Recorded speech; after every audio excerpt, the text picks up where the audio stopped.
But what's hard is going, yo, yesterday I got nothing from working as hard as I could. Nothing happened from that. I'm gonna do the same thing again today, but I'm gonna try to go harder. That's the hardest thing in the world. To get up every day and give 100% and be in the same position that you were each day, but mentally know that you're trying and trying and trying. That's a real grind. Okay, so I thought it over a little bit more last night and price shopped. I compared the price of every freaking fitting to every possible combination with all of the fittings to do each possible combination, and I see what looks the best and what costs the least, and that's what we go with. Normally the math equation equals out to best bang for the buck. So I made some more changes. So we were gonna go with a 90 out of this MMR. That adapter was running about 60 bucks. Already had this adapter. So this goes from the dash 16 to dash 12 flare OEM. So this is 16 ORB to 12 flare.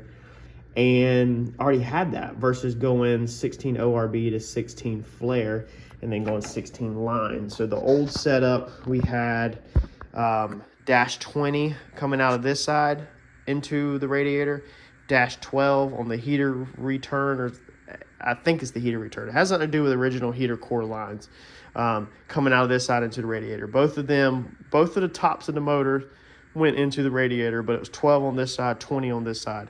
I don't know exactly why I did that. I do know that the factory hose on this side was bigger, and I guess that was my thinking. But then laying in bed last night, I thought about it, and I was like, if both of these lines are exiting the engine, and I'm not sure about the internals of the motor, but I think this is going to work, and this is what we're going to try, then we could pull dash 12s out of both sides and should flow more than, let's say, one dash 16, just as an example. So if we are exiting out of both sides, two dash 12s should be fine for our system. We should be able to take our dash 12s, double them into a dash 16, and then throw a dash 16 back into the radiator, and it will feed the radiator off of a dash 16. So I'm thinking this should work. I already had all these lines. I had to just come out here this afternoon, it's the next night, and map this out a little bit and make sure that my thought process would work, and sure enough it does. So I think this is going to look really good. So we've took a P-clamp, and we've P-clamped it to this billet plate right here on the alternator bracket, and then we have put a hose separator just to keep it nice and clean, and then these right here will remain the same on a Y. It's not a true Y where it's split like that. They kind of go straight like that. So it's two 12s that connect into a single 16, and so we'll throw the single 16 to the back of the car, to the radiator. Now, I had a good question on the last night's video, the one where we went over the flowing of the line. Gentleman said, do you think you're going to have trouble getting the radiator lines into the back of the car, because we struggled so bad just getting this single dash 16 up here because it's so tight underneath the car? And the answer is, I don't think we will, because of how we have a water pump. So the dash 16 fuel, we're depending on gravity to keep stepping down to feed this fuel pump, and of course we got one hump to go up over, but we've seen that it flows off of just natural gravity. But the coolant, okay, the water, it's pushed off of a water pump. Now, I did mention that we were using a BMW water pump. We have changed that due to some issues that I will show y'all. But we're going to be pushing water, so we should be fine. So I'm thinking we're going to carry our two lines in now over here. So we'll probably go in through our access panel right here, if you remember, that we made a long time ago. So that's a firewall access panel where the heater core and the AC box and everything was. We built a patch panel that's removable. So I'm thinking that we'll dive 216s through there. Now we'll have to figure out a bulkhead to get the 16s through. I really don't want to put them, necessarily over there under the tire. I'd rather them be right here, even though if it's in front of any freaking tire, it can go under the tire, so you're not really safe no matter where you put it at. But we're gonna get the dash 16s through there. Now I think that the dash 16s are gonna go through the car somehow through here. and into the back. Not too worried about coolant lines in the car, especially with having a fire suit on. If something was to explode and water everywhere, you would have the fire suit on. But I don't think we'll be able to get them under the car. We're gonna have the same issue on this side with the headers as we did on the other side with the fuel line. We don't want to be putting 2 fat radiator hoses up also besides the transmission, because then we just get too much crap in the way to get out of the way. So if we can take them, run them through the car on top of the floor, down like the subframe connector, or even between the seat and the rocker panel. I think there's a channel when we pull the carpet back that we should be able to flow through there possibly. If we can get them to flow back through there, then that would be amazing. We could get both dual lines of feed right through there. They'll come off of here. We'll bring in our dash 16 right here, and we'll meet up with this 16, and then we'll hose or zip tie them together, and then we'll just shoot them somehow down the side of this motor is the thoughts for right now. So on to our water pump. I dropped the water pump housing. This is the BMW water pump that we purchased that we were going to use. Dropped this off with Haywood here in Wilmington, Carolina Dyno, and he did all the welding on my other stuff. So he actually turned these pieces down for us in a lathe, so they would slip down in there just a touch. These are going to be our spacers on the front, so we're going to get these put in.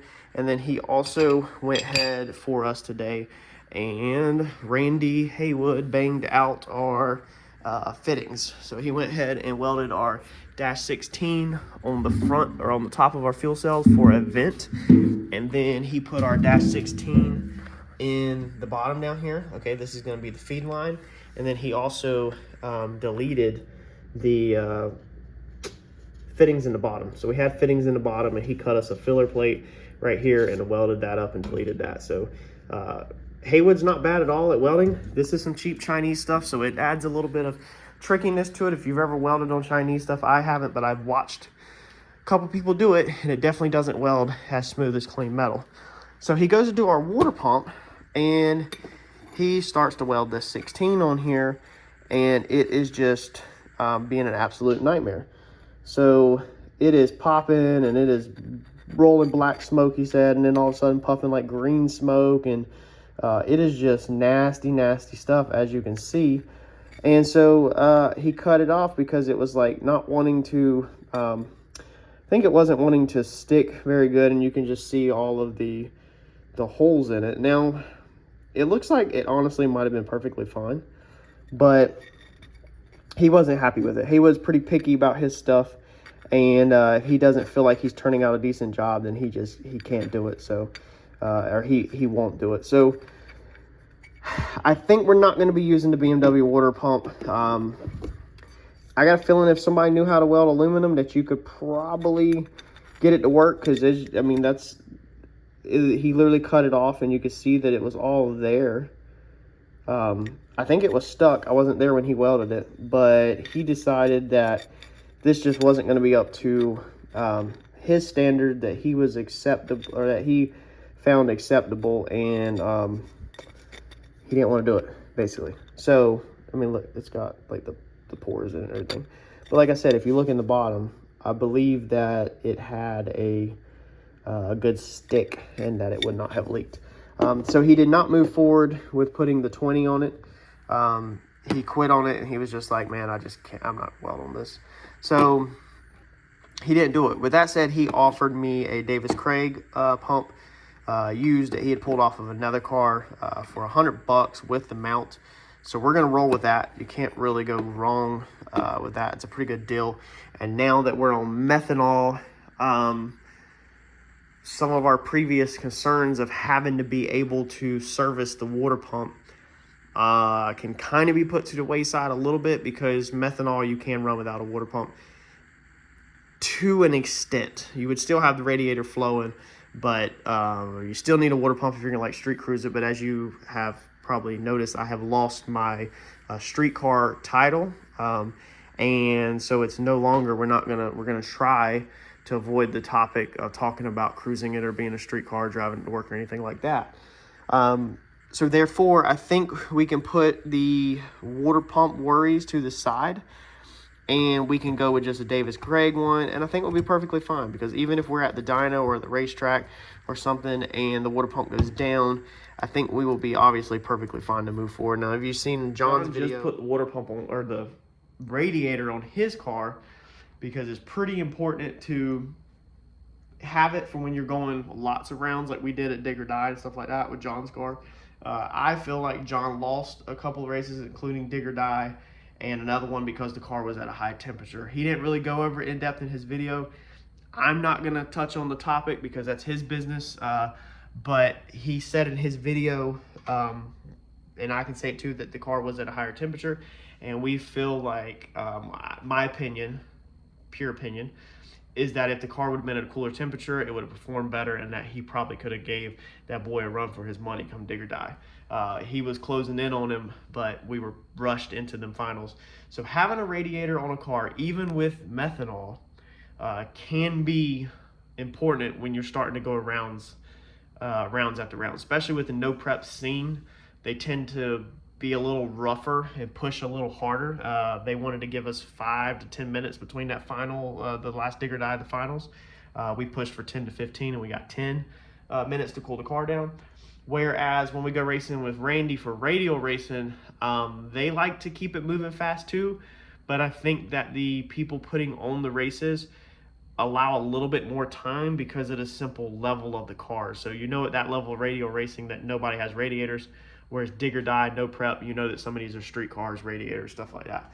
So having the water pump, what I'm saying, is still important, but I think we'll be perfectly fine with the Davis Craig unit. Hopefully it'll never give us a problem. So we're going to make the change to that.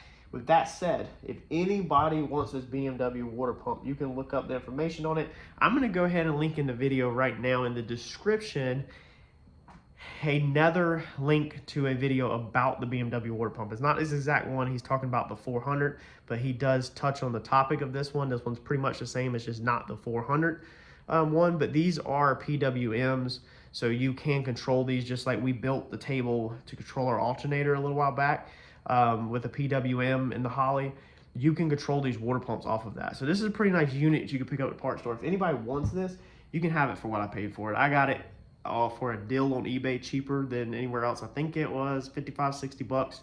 I'm going to put the price down right now, what I paid for it. You can have it for what I paid for it. You just got to either local pick it up in Wilmington, North Carolina, or you got to cover the shipping is the only thing I ask. So if you want to give the BMW water pump, and I would throw in the pigtail for free because I've already ordered the pigtail, and I'll throw that in for free. If you look up some of the other deals, the water pumps are more when they come with the pigtails and all that, but I'll just eat that cost. So if you know how to weld aluminum and you want to give this a go, or you just want to put hose clamps straight on it, if you're not worried about having AN fittings, then you'll be solid. Just let me know and I can get you some information. Emails in the description. Hit me up. All right, so we got this big Dash 10 out of there. Man, that thing is stiff. Look at that. She is stiff, steel braided. If you remember, if you're an OG and you've been here for a minute, you remember when I bought these for a deal. That's a long Dash 10, man. That is a long Dash 10, a feed line. I don't know if I'd ever need a Dash 10 that small, so I guess if anybody needs something like that, hit me up. Also, it was in the car, no leaks. I kept the Dash 8 in there as the return, but I dropped the Dash 10 out. Now this took actually quite a while. I spent probably over an hour under here routing this, because you want to do this safely. So anybody can just do a rush job, but I kept wanting to figure out how to safely get this line, you know, to wrap around here. So we're going up past the mid plate right there. As you can see, the remainder of an LED light that was there years ago. When I first built this car like 2 or 3 years, it had I'd put lights on underneath it. Basically, we're gonna zip tie it up like that. So the Dash 8 is on this handy dandy bracket right there. That bracket's pretty cool because it's P-clamp, the Dash 8's P-clamp right there. And then it actually bolts to the car body right there through a nut cert. So it allows you to P-clamp the line, then push it way up there on the side of the trans where you can't get tools at, and then bolt it down low. So what we're gonna do is we're just gonna simply zip tie this line, since this is so big, to the return, and it is, as you can see, cleared perfectly fine away from the headers. And then we'll wrap this one up like that. So I mean, we've got I feel plenty safe, and I tried to do everything safely with that. However, when you come right here, my return line currently goes below this. I was keeping it out of the way of the drive shaft in case you blow a drive shaft out and it's banging around. You don't want it to cut a fuel line, hopefully. So you try to keep your fuel lines out of the way, and unfortunately we had to run it underneath that. I'd love to go over this, but then that puts me literally right here near the tail shaft. So we're not gonna do that. We're just gonna come right down here, and we will lay that thing up like that, out of the way of the headers. We'll zip tie it, and then we will get this thing up and down like this. And then I'm hoping that we can bolt. I've got the NASCAR filter coming in, and it's already got some clamps on it. So I'm hoping I can actually clamp it to this guy. If not, we'll have to build a mount off the floor or something, because it ends right here. So this is where we will be getting our NASCAR filter in with the dash 16 ends on it, and then we will be continuing out the back. So like I said, this is the return line. So it currently goes between these two bars, the chassis, the number one, I think that's the number one bar, even though that's square tubing, and then just the brace off of the bottom that we have the wishbone built off of. So it's not going to fit between there. I'm pretty sure if it does, it would be at the end. I haven't tried it yet. It does get a little bigger on that end, but I don't think we're going to be able to fit it through there. But maybe we can. So anyway, that's another day. So we got that ran. And that's the thing with doing a car that's this tight as this car is I want to do it safe. I want to come back home to my family. You know, I don't want anything to happen. So we'll move forward another night. We're gonna build these brackets to nice and neatly keep this thing as straight and low as possible. So we're gonna build a couple brackets that puts this thing back away from all the moving suspension, but away from the motor this way as much as we can, and as low as much as we can. So there's a couple of, we want it to fall straight through a very precise area so that we can keep that down as low as possible for gravity. Basically, we want it to go right across the top of that control arm. I just went up high because I knew if it passed its test up this high, that it would perform, you know, perfectly fine the lower we got it. And the car really doesn't have any upwards travel much at all. It's all downwards the way it's set up. So we unhooked our Y. Our Y was on the end of that. That's the one that was back there that you couldn't see. And then we went ahead and moved it up here off of our feed line. So this is our Y connection now. It's not bad to pull out and work on. Right here in front of the motor, I'm absolutely in love with this. And then of course, I use the banjo bolts to feed my fuel rails. So this is my feed line off of that filter, and it will go up and cross over and uses banjo bolts to feed the lines, and that will just lay up underneath there basically like that, you know. And then of course this line will be tucked all nice and neat and everything like that whenever we're done. But we're just trying to get things figured out. I'm not gonna push myself tonight. It's already late. I'm pretty freaking exhausted. I've been pumping y'all videos out one a day. That means between working your normal job, family, and all that, you got to do a lot of time in the garage to get these videos, to get that many videos out to your viewers. So I've been feeling it during the day, extremely tired, not wearing the correct shoes in the garage. It's a bad thing about working at the house, as you see I'm in the loafers sometimes, or barefoot. Your feet get really tired being on the concrete. So put on some tennis shoes tonight to try to, so I'm not feeling it so bad tomorrow. But we're gonna call it quits. We figured out quite a bit of things. We overcome some more complicated things tonight, and we're ready to move forward tomorrow night.